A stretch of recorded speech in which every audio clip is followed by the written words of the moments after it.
সকলকে জানাই শুভ নীল ষষ্ঠী। আজকের দিনটা একটু অন্যরকম। সকালে তানের স্কুল, তার উপর আবার শরীরটাও খুব একটা ভালো ছিল না। অনলাইন ক্লাস, ওকে সামলানো, সব মিলিয়ে কখন যে দিনটা কেটে গেল বুঝতেই পারিনি। আজ অনেকটা বেলা হয়ে গেছিল।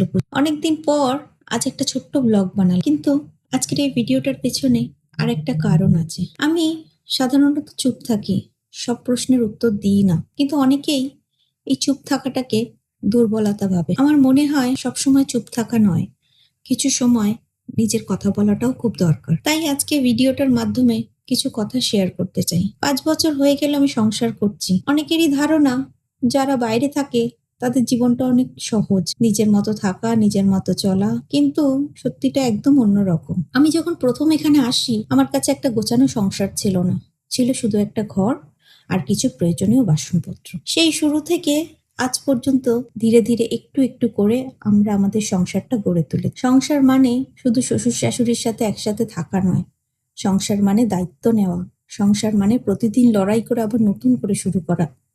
আমার প্রেগন্যান্সির পুরো জার্নিটা আমি প্রায় একা কাটিয়েছি। আমার বাচ্চা যখন 1 মাসের, তখন তাকে নিয়ে আমি এখানে চলে আসি।